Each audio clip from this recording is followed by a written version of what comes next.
BMW는 여러 브랜드가 모여있는 그룹이죠. BMW 그룹은 BMW 디비전과 미니, 그리고 롤스로이스, BMW 모터라트로 크게 나눌 수 있고, 여기에 M 게엠바하와 I, 서브 브랜드가 있죠. 아드리안 반 후이동크는 BMW 그룹 총괄 디자인을 담당하는 수장이고, 이 자리는 전통적으로 BMW 디비전의 헤드 디자이너가 진급합니다. 98년부터 BMW에서 디자인을 해왔던 카림 하비브는 아드리안 반 후이동크가 물러나게 되면 그 자리를 차지할 수 있죠. 그런데 그는 2017년 1월 돌연 BMW를 떠납니다. 2009년부터 약 2년간 메르체데스 벤츠로 이직했던 경력을 제외하면 17년간이나 한 직장에 있던 BMW맨입니다. 카림 하비브가 BMW를 떠난 이유는 모릅니다. 여러 가지 사적인 이유가 있겠지만 흔히 이직을 하는 주된 이유는 사람 때문입니다. 사회적 동물인 인간의 모든 갈등의 원인은 사람에서 나오죠. 디자이너로서 오를 수 있는 최고의 자리가 보장된 직급을 포기한다는 건 쉬운 일이 아닙니다. 만족하지 못하기 때문에 관두는 거죠. 반면 만족하는 경우는 급여, 복지, 이런 부대 환경을 제외하고 제일 큰 한 가지가 있겠죠. 본인이 추구하고자 하는 디자인 랭귀지가 양산 디자이너로 실현되는 그것입니다. 게다가 소비자 반응까지 좋으면 금상첨화죠. 카림 하비브가 그토록 오랫동안 몸 담았던 BMW를 떠난 건 제 뇌피셜이지만 그의 상사인 아드리안 반 후이동크와 디자인 코드가 맞지 않았기 때문이지 않을까요? 그가 2017년 1월에 이직을 했으니 2017년 전후로 나오는 디자인에 불만이 컸으리라 예측해봅니다. 2015년 등장한 3.0 CSL 오마주 컨셉트는 버티컬 키드니 그릴에 대한 꽤 안정적인 해석이었음에도 상부에서 적극적인 액션이 없었던 걸로 사료됩니다. 2016년에 발표한 2002 오마주 컨셉트는 버티컬 키드니 그릴이 아닌 그동안 해왔던 방식과 큰 차이가 없으니까요. 범퍼를 없애고 그릴을 키우려는 디자인의 진보성 앞에선 후퇴로 보입니다. 그렇다고 단순히 실망할 순 없죠. 2016년 콘코르소 델레간차를 위한 쇼카 그 이상도 이하도 아니라고 여기면 됩니다. 콘코르소 델레간차 빌라데스테는 BMW가 후원하고 있기 때문에 매년 한 대씩 컨셉트카를 제작해 보여주고 있습니다. 2016년은 이 행사 외에도 BMW에게 의미 있는 연도이기도 합니다. 바로 창립 100주년이 되는 해입니다. 이를 기념하는 모델인 비전 넥스트 100 컨셉트카가 이어 등장했습니다. 단절된 듯 보였던 BMW 디자인 웍스의 진보성을 재확인시켜준 뛰어난 디자인입니다. 공기저항 계수 0.18을 달성하기 위해 위를 바디 패널로 막아버렸습니다. 이럴 경우 앞 바퀴의 스티어링 기능이 불가능하다는 문제가 발생하는데 해법으로 제시한 답이 기가 막힙니다. 휀더에 삼각형의 기하학을 입혔고 삼각형이 늘어나고 줄어들면서 스티어링의 기능을 대신하죠. 전위적인 디자인이 아닐 수 없습니다. 키드니 그릴도 버티컬 타입의 새로운 해석으로 등장했습니다. 3.0 CSL 오마주의 버티컬 키드니 그릴은 하단부로 내려갈수록 양 측면이 좁아지는 형태이지만 비전 넥스트 100은 거의 일자로 내려오는 버티컬 타입에 가깝습니다. 아웃라인은 두텁게 강조됐고 전체적으로 돌출되어 있어 눈에 띄게 도드라졌습니다. 3.0 CSL이 그릴의 아웃라인 틀을 숨기고 노출시킴으로써 상호작용을 즐기는 3D 조형술이 매력적이라면 비전 넥스트 100의 그릴은 강조를 위한 노출만 있기에 단순합니다. 그릴 디자인이 뭐 그리 중하냐고 물을 수 있습니다. 하지만 여기엔 보이지 않는 디자이너의 파워게임이 존재합니다. 비전 넥스트 100 컨셉트의 스케치와 렌더링엔 모두 같은 서명이 등장합니다. SEUNGMO, 바로 임승모 디자이너 사인입니다. 카 디자인 뉴스란 매체에서도 익스테리어 디자이너의 임승모를 확인할 수 있습니다. 그리고 익스테리어 헤드 디자이너의 이름을 올린 도마조 두케를 기억해야 할 것입니다. 그가 현재 BMW 디비전 헤드 디자이너니까요. 이 자리는 원래 카림 하비브가 차지하고 있었습니다. 자, 그럼 3.0 CSL 오마주 렌더링을 찾아볼까요? KANG, 강이란 사인이 선명합니다. 바로 강원규 디자이너죠. 강원규 디자이너는 현재 기아 디자인 이노베이션 실장으로 있습니다. 2020년 10월에 영입됐죠. 카림 하비브가 기아 헤드 디자이너로 이직한 지 1년 뒤입니다. 강원규는 BMW 디자인에서 17년 만에 뽑은 신입사원이었습니다. 그렇게 힘들게 얻은 기회를 던지고 첫 직장이었던 기아로 돌아왔다는 건 카림 하비브와 그의 관계를 예측할 수 있죠. 자, 3.0 CSL 오마주와 비전 넥스트 백 컨셉트는 BMW 디자인 역사에 있어서 중요한 모델들입니다. 키드니 그릴의 싱글 프레임화 시기에 BMW 디자인의 방향을 결정짓는 모델이었죠. 아울러 한국인이라면 더 두말할 나위도 없습니다. 두 한국인의 역량이 눈부시게 표출된 디자인이니까요. 우리는 흔히 직장 생활을 할 때 줄을 잘 서야 한다고 합니다. 직속 상관을 누구를 만나느냐에 따라 직장 생활의 희비가 결정되죠. 물론 능력에 따라 결정되기도 하지만 디자인은 경영진과 수석 디자이너의 취사 선택에 따라 결정됩니다. 이 말은 눈밖에 나면 내 디자인은 선택될 일 없다는 뜻이기도 합니다. 3.0 CSL 오마주와 비전 넥스트 백 컨셉트는 두 개의 줄이기도 합니다. 하나의 줄은 도마조 두케와 임승모 라인이고 다른 하나의 줄은 카림 하비브와 강원규 라인인 셈이죠. 참고로 어디까지나 제 내피셜임을 다시 한번 밝히며 현재 도마조 두케와 임승모는 BMW 디자인을 이끄는 대표적인 디자이너들이고 카림 하비브와 강원규는 기아 디자인을 이끄는 대표적인 디자이너들입니다. BMW 그룹 총괄 수석 디자이너인 아드리안 반 후이동크는 BMW 창립 100주년을 위해 디자인 팀별로 컴페티션을 했을 것이고 그중 한 팀을 선택한 것입니다. 그리고 이 선택을 그들은 이렇게 의미부여했습니다. BMW 그룹 창립 100주년을 기념해 지난 100년 동안의 개척사를 돌아보고 앞으로 나아가야 할 미래 비전을 제시하고자 합니다. 이는 이미 이름에서도 알 수 있습니다. 비전 넥스트 100은 다음 100년을 위한 비전이란 뜻이죠. 약 100년 동안 내연기관이 전 세계를 지배했다면 앞으로의 100년은 전기차가 지배할 것입니다. 비전 넥스트 100은 전기차 시대를 맞이하는 BMW 디자인 랭귀지의 척도가 되는 모델인 셈입니다. 결국 비전 넥스트 100 디자인 요소들 중에는 앞으로 나올 양산화 모델에 적극 반영될 것이란 말이기도 하죠. 뒤이어 BMW의 서브 브랜드 i를 위한 컨셉트가 2017년 등장합니다. i비전 다이내믹스 컨셉트라 이름 붙여진 디자인의 리어 패시아는 비전 넥스트 100의 유전적 요소를 그대로 따르고 있지만 키드니 그릴은 완전 다르죠. 좌우로 독립된 전통적인 키드니 그릴의 형태를 탈피해서 가운데가 이어져 있습니다. 이유는 한 가지뿐입니다. 자율주행을 위한 각종 센서를 정중앙에 배치하기 위해서입니다. BEV에서 그릴은 내연기관만큼의 역할을 필요치 않기에 아웃라인만으로 그릴의 형태를 대신했습니다. 만약 기존의 그릴처럼 내부의 패널이 블랙 컬러와 같이 도드라지게 표현됐더라면 시각적인 변화의 폭이 엄청 크게 다가왔을 겁니다. 저는 이렇게 평가합니다.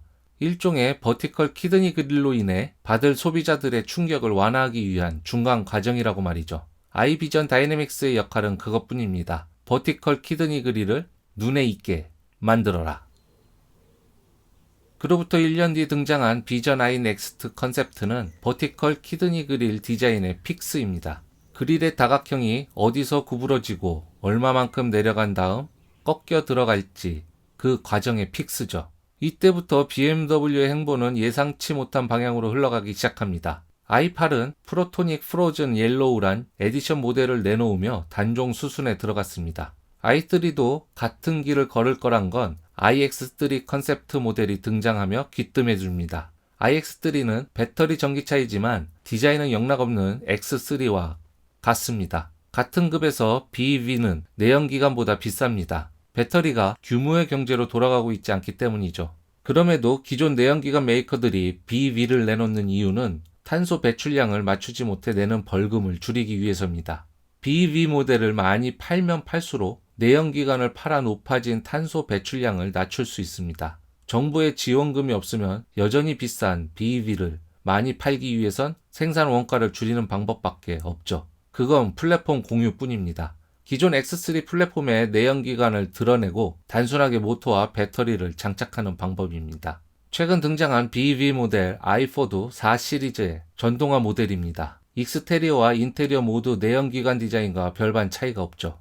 지금껏 BMW는 BEV 제작에 상당히 진보적이었습니다. 비싼 카본 터보를 써서 배터리 무게를 상쇄시켰으며 그럴싸한 슈퍼카 디자인이 없는 라인업에서 멋지게 버터플라이로 열리는 도어를 가진 슈퍼카 디자인을 i 브랜드에서 선보였습니다. 즉 테슬라 빼면 BEV 시장이 활성화되지도 않은 이른 시점에 발빠르고도 혁신적으로 시장을 선도했죠. 하지만 iX3는 그간의 BEV 개발 철학을 단순히 뒤집는 모델입니다. 그것은 원가 절감을 통해 더 많이 팔아야만 한다는 압박에 의한 디자인이란 말이죠. 이런 결정을 내릴 수 있는 사람은 단 한 명뿐입니다. 바로 2015년 역대 BMW 그룹 CEO 중 가장 젊은 나이인 49세에 취임한 하랄드 크리거죠. 그가 부임하고 나서 2016년부터 11년 만에 메르체데스 벤츠에게 승용차 부분 프리미엄 브랜드 왕자를 내줬습니다. 수익성도 오르락내리락 했죠. 결국 그는 2020년 4월 임기 만료를 앞두고 이사회에서 연임을 추진하지 않겠다고 발표했습니다. 가장 젊은 나이에 그룹을 가장 혁신적이게 이끌어가야 함에도 그는 수익률에 연연했습니다.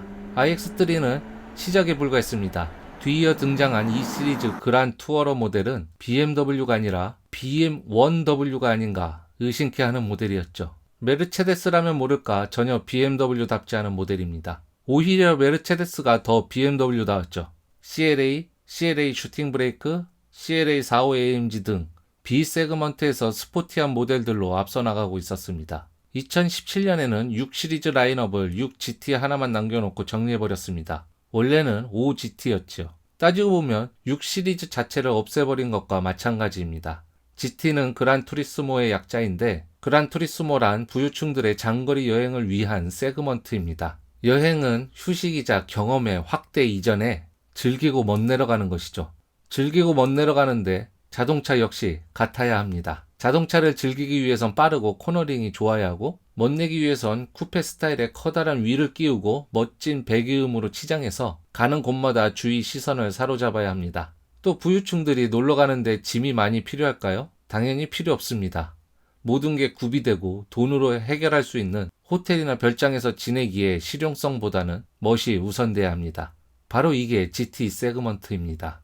그런데 BMW가 해석하는 GT는 크리스 뱅글이 디자인한 전통적인 역할의 GT인 6 시리즈 라인업을 안 팔린다고 없애버리고 온 가족이 엄청나게 많은 짐을 가지고 유유자적하게 타는 멋없이 뚱뚱한 이런 표현을 쓰는 이유는 페라리 458이나 아우디 R8과 비교한 상대적인 발언이죠.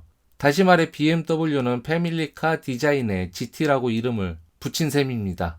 네, 이를 틈새 시장 공략이라고 할 수도 있고 GT 세그먼트의 확대라고 옹호할 수도 있습니다. 하지만 6GT 같은 디자인은 아우디에도 메르체데스에도 없습니다. 이건 A7과 CLS와 경쟁을 포기한 거나 마찬가지죠.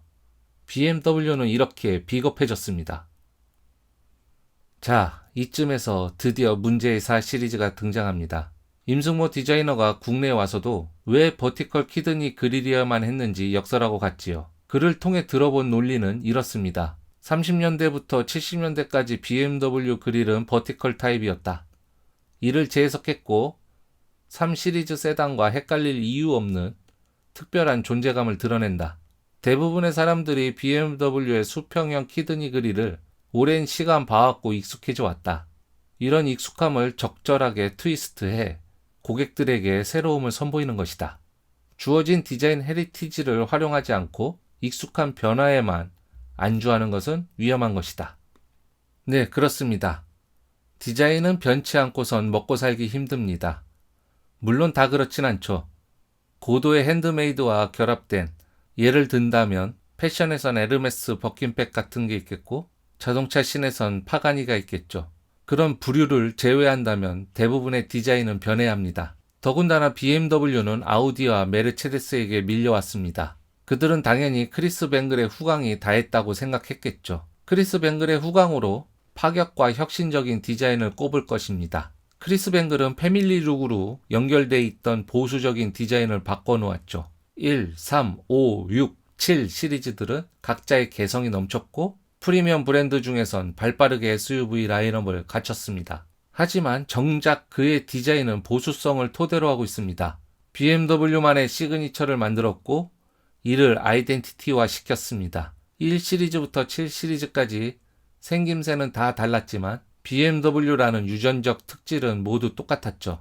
엔젤아이 DRL, 키드니 그릴, 호프마이스터 킹크, L-쉐이프 테일램프가 그것입니다. 즉 세그먼트별 사이즈만 다르고 비슷비슷해 보이는 패밀리 룩이 아니라 전 세그먼트를 하나의 아이덴티티로 강하게 묶어놓고 움직이지 않게 한 다음 형태는 넘치는 자유분방함으로 흔들어냈습니다. 막상 보기엔 너무나 파격적이기에 거부감이 들 수 있었겠지만 파고 들어가 보면 전형적인 BMW 시그니처가 가득했죠. 소비자들은 낯설은 모습에서 익숙함을 느꼈고 변화는 성공적이었습니다. 수직의 키드니 그릴, BMW의 헤리티지를 재해석했다고는 하지만 그 시절 수직의 키드니 그릴과 지금의 수직의 키드니 그릴은 접점이 없어 보입니다. 단지 가로의 키드니 그릴만 90도로 로테이트 시켰고 상하 좌우로 면적을 넓혔습니다. 자율주행을 위한 센서를 장착해야 한다는 기능적 이유라지만 그건 핑계일 뿐입니다. M3나 i4나 라이다 위치는 번호판 하단 좌측 그릴에 두었습니다. 이 자리는 가로 형태의 키드니 그릴이었을 때 로우어 그릴의 위치와 같습니다. 참고로 테슬라는 라이다 센서도 없을 뿐더러 아예 레이더 센서도 없앨 작정입니다. 혁신이라는 것은 이런 것이죠. 아울러 키드니 그릴이 커진 이유를 총괄 수석 디자이너인 아드리안 반 후이동크가 직접 나와 이유를 밝혔는데요. 2019년 호주의 한 자동차 언론과의 인터뷰였습니다. SUV인 X7과 7 시리즈의 키드니 그릴이 엄청나게 커진 이유를 묻는 질문에 거대한 그릴의 비판은 유럽에서 나오며 중국과 미국 시장에 비해 유럽 시장은 매우 작다고 지적했습니다. 즉 BMW 디자인은 잘 팔리는 국가의 소비자의 취향을 중심으로 된다는 뜻이죠. 이를 통해 알 수 있는 건 잘 있던 가로 형태의 키드니 그릴을 대형의 세로 형태로 바꾸는 이유는 한 가지뿐이라는 겁니다. 크리스 뱅글 시대의 디자인의 약발이 떨어졌다고 판단했기 때문입니다. 크리스 뱅글 시대의 BMW 시그니처를 부정하는 요소는 또 하나 있습니다. 바로 미니멀리즘의 반영입니다. 버티컬 키드니 그릴이 반영된 4 시리즈는 캐릭터 라인이라 할 요소가 상당히 옅어졌습니다. 임승모 디자이너는 선을 최소화하고 면을 강조한 간결한 디자인을 추구했다고 합니다. 이에 대한 논리로 단순한 디자인은 화려하고 소란스러운 디자인보다 더 눈길을 끌고 동시에 디자인의 신선함을 오래 지속시키는 힘이 있다고 했습니다. 단순한 디자인이 눈길을 더 끈다는 건 쉽사리 공감할 수 없는 표현입니다. 화려한 디자인에 더 눈길이 가지 어떻게 단순한 디자인에 눈길이 가는지 논리력이 비정상적입니다. 또 신선함의 지속성 역시도 단순하기 때문에 높다는 건 사적인 취향의 문제입니다. 심플하기 때문에 질리지 않을 수 있다는 의미이겠죠? 하지만 두고두고 곱씹어 볼 정도로 화려한 디자인도 많습니다. 앞선 영상 1-2부 플레임 서피싱에서 거론했지만 당시 G4를 개발하면서 경쟁 모델인 아우디 TT와 다른 노선으로 방향을 잡았었습니다. 당시 아우디는 단순한 선과 간결한 면이 주된 디자인 큐였다면 BMW는 건축의 해체주의에서 영감을 받아 변화무쌍한 엣지의 기교를 보여줬습니다.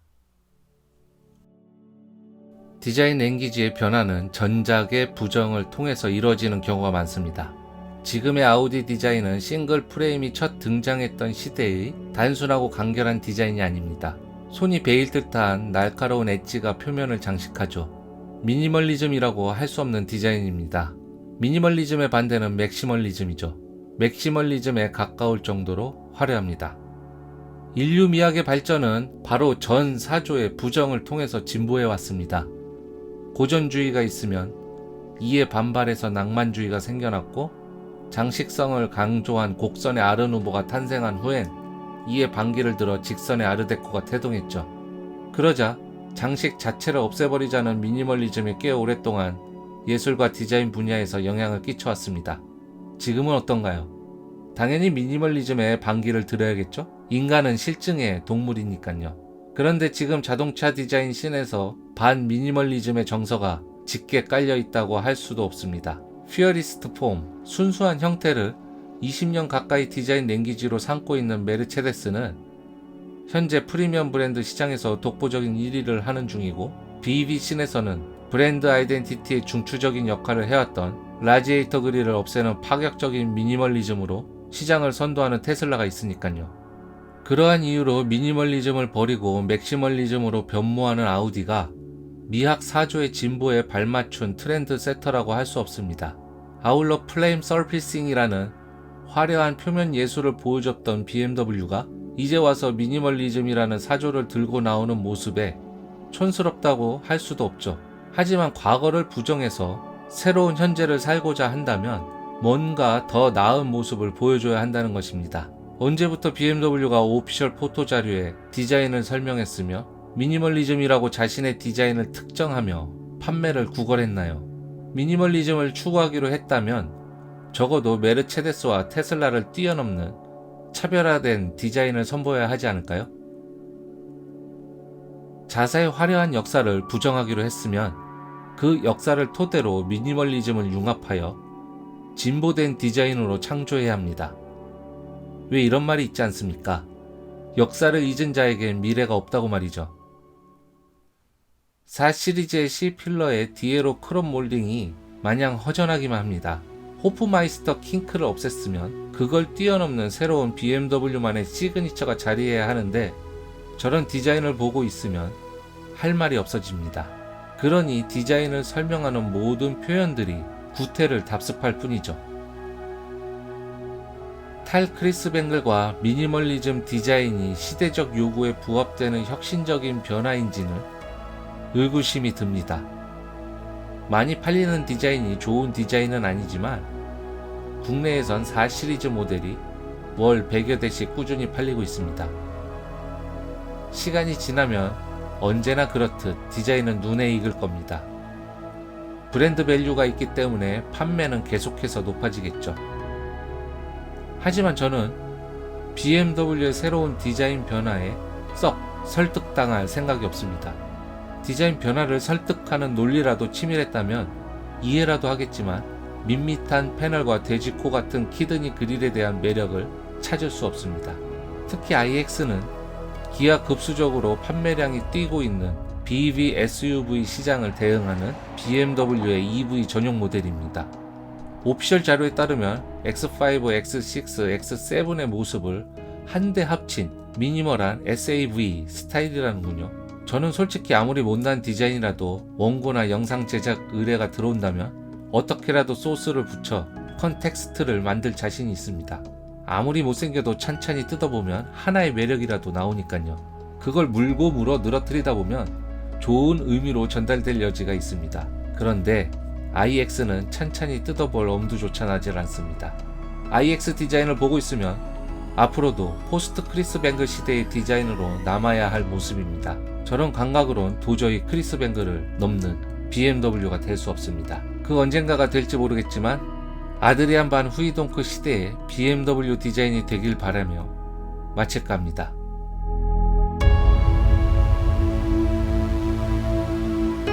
그래도 기분은 좋습니다. 적어도 제 디자인 취향은 유럽 쪽에 가까우니까요. 혹시 여러분들은 미국이나 중국 쪽에 가까우신가요? 시청해주셔서 감사합니다.